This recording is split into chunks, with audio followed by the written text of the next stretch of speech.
तो हम चर्चा कर रहे हैं आसाराम पर आने वाले संकट की। जी हाँ, धारा 370 आसाराम पर लग सकता है, ऐसी बात सामने आ रही है। राखी दुबे हमारे साथ, वकील हमारे साथ जुड़ी हुई हैं। राखी, 370 की हम चर्चा कर रहे थे, लेकिन अभी तक जिन धारा जो धाराएं लगी हैं आसाराम पर, बताया जा रहा है उनमें से सबसे अगर कहें कि कठोर एक तरह से धारा है और या फिर सीरियस अगर माना जाए इसको, तो वो 370 ही है जो कि लग सकता है आसाराम पे और मुश्किल बहुत ज्यादा बढ़ेगी।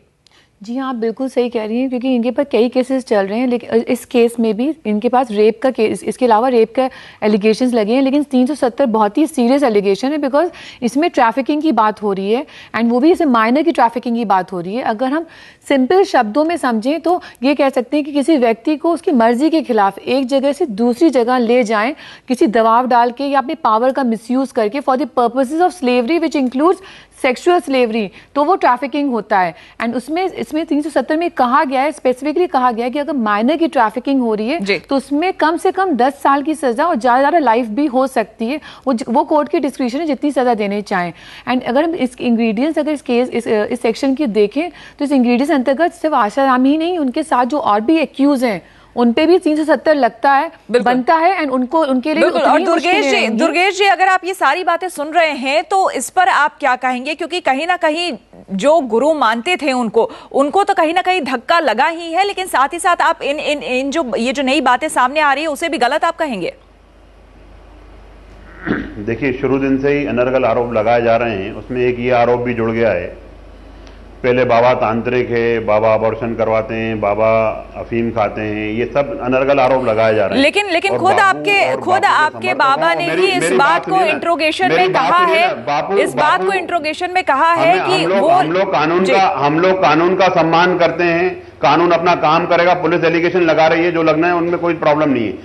अदालत में हम लोग न्याय लड़ेंगे। लड़ाई लंबी लड़ाई है, हम लोग लड़ेंगे और एक दिन ये अमावस्या के काले बादल भी हटेंगे, नई रोशनी लेके आएंगे, बापू हम लोगों के बीच होंगे।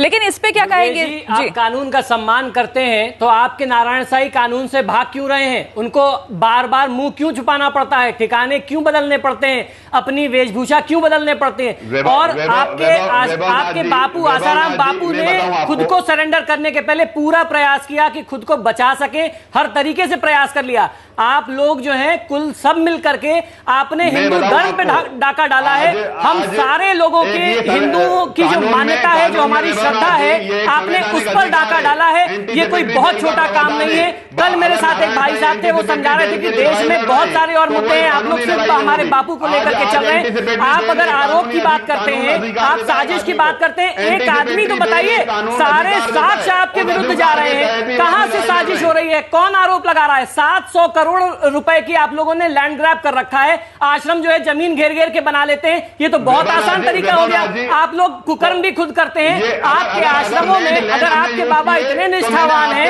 इतने तपस्वी हैं, तो उनको 5 स्टार फैसिलिटी की क्या जरूरत पड़ती है? आश्रम में उनको क्यों चाहिए स्विमिंग पूल? क्यों उनको आश्रम में लड़कियों से अकेले में मिलना है? ऐसी कौन सी दीक्षा कर देते हैं वो? ऐसा कौन सा मंत्र, ऐसी कौन सी साधना बताते हैं जो सिर्फ अकेले में बताई जा सकती है? उनके माता पिता के अलावा आप उनको अकेले में मिलते हैं। कोई डॉक्टर भी अगर किसी महिला को एग्जामिन करता है, टेस्ट करता है, तो उनके परिवार के लोगों की मौजूदगी में करता है। हम लोग भी इस पेशे से जुड़े हुए हैं और भी बहुत सारे संत महात्मा हैं।